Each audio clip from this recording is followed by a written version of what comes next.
साहेबांकडून काहीतरी आपल्याला हे पाहिजे, म्हणजे त्यांना का मी अडचणीत टाकू? जर समजा माझा कुठला विषय अडचणीचा असेल तर मी माझ्या नेत्याला का टाकू? तर साहेब जेव्हा विषय, आणि साहेब येऊन गेले माझ्याकडे, मालवणमध्ये येऊन गेले, तेव्हा हाही आरोप झाला की जसं तुम्ही म्हटलात की भाजप रवींद्र चव्हाण येऊन गेले आणि पैशाचं वाटप सुरू झालं, तसं तुमच्यावर आरोप झाला की एकनाथ शिंदे बॅगा घेऊन आले तुमच्याकडे. आता मी साहेब त्याच्यावरती उत्तर दिलं, त्याही दिवस दिलं की जर बॅगा घेऊन आले असं तुम्हाला वाटत असतं तर तिथे निवडणूक आयोगाचा कॅमेरा असतो, तो त्या सगळ्या बॅगा चेक करत असतो. अच्छा, मी आरोप नाही केले. तुम्ही पण आता म्हटलात की मी आरोप केले. मी आरोप नाही, मी पुरावा दाखवला. पुराव्याच्या समोर हा बघा, हा विषय आहे, ह्याच्यावर तुम्ही काय कारवाई करणार? अच्छा, माझे सगळे साहेब जे काय पुरावे होते हे मी निवडणूक आयोगाला दिले. एकाची रिट पिटिशन फाईल केली आहे मी कोल्हापूर खंडपीठामध्ये, तिकडे रिट पिटिशन आहे. आता मी एक जी काही केस करणार आहे ती पण निवडणूक आयोगाच्या विरोधात करणार आहे. आत्ताची जी केस करणार शेवटची, आणि कारण का त्याच्या अगोदर त्यांना शो कॉज नोटीस पण मिळालेली नाही आणि माझ्यावर 4 कलमं टाकलेली आहेत त्या मॅटरमध्ये. अच्छा, ज्याच्या घरात मी केस जी बॅग पकडली त्याच्यावर नाही केस झाली, त्यांना नाही विचारलं पैसे कुठून आले, माझ्यावर केस झाली उलटी. तर ते पण मी कोर्टात जाऊन विचारणार आहे. त्या सगळ्या अधिकाऱ्यांना पण त्याला पार्टी करणार आहे. तर ज्यांना जो पुरावा असेल त्यांनी तो पुरावा सादर करावा ना निवडणूक आयोगासमोर. व्हिडिओ, अच्छा मी तर लाईव्ह चालू केलं होतं, तुम्हाला असं वाटत होतं त्या बॅगेत पैसे आहेत तर तुम्ही पण काहीतरी असं करायला पाहिजे होतं. ते आरोप करणं साहेब सोपं आहे. मी पुरावा दाखवून मी तुम्हाला विचारतोय की हे असं का. पण मग शिंदे साहेबांच्या सगळ्यांनी काय म्हणतं, तुम्ही त्यांना किमान याच्याबद्दल अपडेट केलं असेल की बाबा असं असं आमच्या जिल्ह्यात घडतं आहे, आमच्या नगर परिषद निवडणुकीत एकदा साहेब जेव्हा स्वबळावर असतो ना तर मग आपल्याला सगळ्या बाजूनी खेळावं लागतं. शिंदे साहेब हे सीझन्ड पॉलिटिशियन आहेत, त्यांना हे सगळे माहिती आहेत, कावे गनिमी कावे काय काय करावं लागतं. आणि भारतीय जनता पक्ष आणि उभाटा आणि वेगवेगळे पक्ष आपल्या समोर असताना आपण ती निवडणूक कशी लढायला पाहिजे हे काय मला वेगळं सांगायला नको ना साहेब. सीझन पॉलिटिशियन मोठ्या नेत्यांना ते सगळं माहीत असतं. अच्छा, आरोप माझ्यावर होत गेले, मी फक्त पुरावे दाखवत गेलो.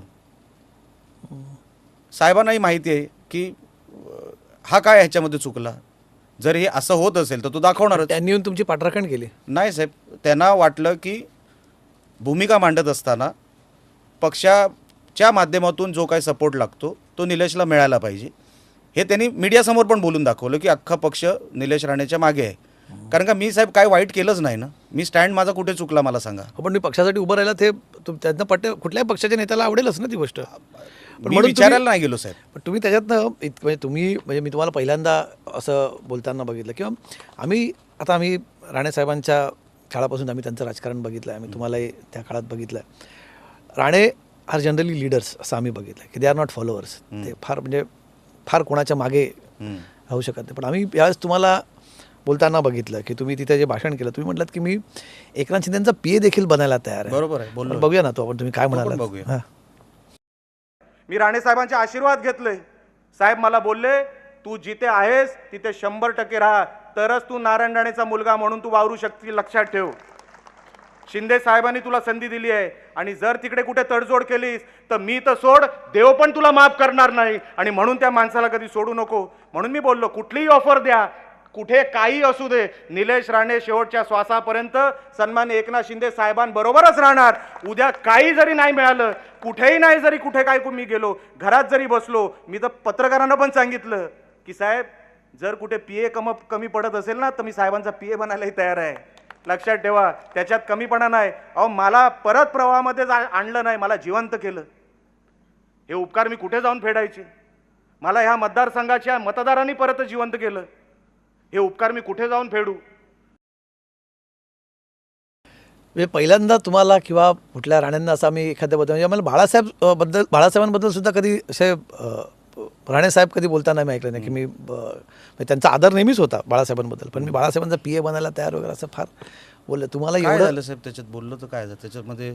मी त्याचं एक्सप्लेनेशन पण माझ्याच भाषणात दिलं की ज्यांनी जिवंत केलं मला दुसऱ्यांदा, कोणी बघायलाही तयार नव्हतं निलेश राणेकडे, कोणी उभं करायलाही तयार नव्हतं निलेश राणेला. असं का झालं पण निलेश राणेंचं? 10 वर्ष पराभव. पण घरात एक म्हणजे तुमचे वडील राज्याचे माजी मुख्यमंत्री, एवढे मोठे नेते, केंद्रात मंत्री, तुमचे भाऊ आमदार, एवढं सगळं राणे परिवाराचं तिकडे ताकद. माझं नाही चाललं 10 वर्षामध्ये मागच्या. का झालं असं? माझ्यामध्ये काहीतरी खोट असेल. काय खोट आहे? खूप खोट आहेत, सगळ्यांमध्ये असतात ना साहेब. तुम्ही कधी कंप्लीट माणूस कुठे आहे मला दाखवा जगात. तुम्ही फार जास्ती आक्रमक आहात म्हणून असं होतं का? कदाचित माझी भाषा असेल किंवा काय माझ्याकडून चुका झाल्या असतील, मी मान्य करतो ना साहेब, माणूस जिथे चुकतो तिथे मान्य केलंच पाहिजे. बिलकुल नाही, पण ही चांगली सवय आहे आपल्या. आपण जेव्हा चुका बघतो ही चांगली. जेव्हा निलेश राणे स्वतःचं बसून आत्मपरीक्षण करतात, इंट्रोस्पेक्शन करतात, थोडं सिंहावलोकन करून बघता मागे, काय वाटतं, काय या दोन निवडणुकांमध्ये तुम्हाला पराभव पत्करावा लागतो, का झालं असं? बघा साहेब, 2014ला मी हरलो, त्याचं कारण मोदी साहेबांची लाट होती. मोठमोठे गेले साहेब, मी तर लहान माणूस होतो. मोदी साहेबांची लाट होती, 282 तेव्हा निवडून आले भाजपचे खासदार. 2019ला अजून मोठी लाट होती, 302 आले आणि मी अपक्ष होतो. स्वाभिमान पक्षातून लढलो, पण मला वाटतं फ्रीज किंवा कपाट असं काहीतरी चिन्ह होतं माझ्याकडे. 18 दिवसा अगोदर मला ते चिन्ह मिळालं, तरी मी काहीतरी 3 लाखाच्या जवळ काहीतरी मला वोट मिळाले.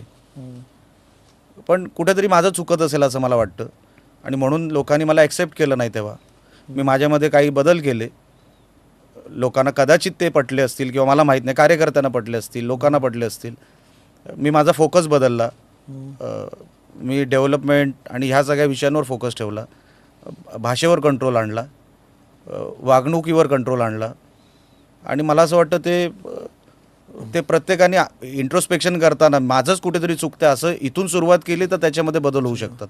मी चुकतच नाही, तो माणूस कधी सुधरू शकत नाही. अनेकदा अशा आम्ही जेव्हा कधी बोलतो स्थानिक पातळीवरती, तर तुमच्या भाषेबद्दल अनेकांना फार आक्षेप आहे. तुमचं बोलणं फार मी त्याला रफही म्हणू शकत नाही, ते फारच आक्षेपार्ह असतं बऱ्याचदा. हा तुमच्यावरती होणारा आरोप आहे. बरोबर. तुम्हाला तो पटतो आहे? तसं होतं? मी होतोच ना साहेब तसा. बघा, आणि साहेब माझं होण्याचं कारण पण वेगळं होतं. माझ्या वडिलांवर तुम्ही काय बोलू नका, माझ्यावर काही बोला किंवा मी कुठे चुकत असेल तर काही बोला, माझ्या वडिलांवर बोलू नका, माझ्या घरावर बोलू नका. जेव्हा जेव्हा माझ्या घरावर बोललं गेलं, माझ्या साहेबांवर बोललं गेलं, माझ्या घरावर परिस्थिती आली, तेव्हा तेव्हा मी बोललो. माझ्यावर वैयक्तिक टीका झाली आणि मी तसं रिस्पॉन्ड झालो, असं मला एक उदाहरण दाखवा. पण तुमचं काय ना, म्हणजे एक राजकीय नेते जेव्हा तुम्ही असताना, तुम्ही पब्लिक लाईफमध्ये असतात, तेव्हा पब्लिकमध्ये तुम्ही मग माझ्या वडिलांबद्दल बोलताना त्यांना पण तो नियम नाही आहे का? पण मी म्हणजे असं काय काय बोललं गेलं माझ्या वडिलांबद्दल? तुमचं एक भाषण माझ्या आमच्याकडे आहे की म्हणजे ते कितपत दाखवावं मला माहिती नाही, कारण त्यात अर्धा तर बीपच करावं लागेल. दाखवा ना. आहे का आपल्याकडे ते भाषण? आपण दाखवू शकतो ना. मला काय ते अर्ध्या अधिक तर बीपच असेल. करून नाही, बीप पण हटून टाका. नाही, मला काय फरक? आम्हाला पाळावं लागतील मर्यादा. काय तुझं शरीर, काय तुझा थोबाड, डान्स कसला करतो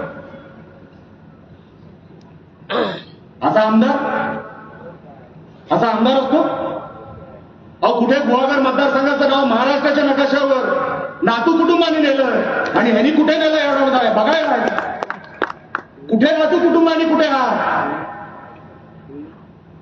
गुहागरला नातू साहेबांनी त्याचा उल्लेख केला. गुहागरला फक्त 5च कॉन्ट्रॅक्टर, भास्कर जाधव, त्याचा मुलगा जो त्याच्यासारखा दिसतो, 3 साल ह्याच्यासारखे दिसत पण नाही. त्याला घरी कोण आला होता माहित नाही. 3 दिवसातच नाही, दारू पिऊन मुंबईचा वाईन शॉप चालत होतो. कुठला तो? समीर.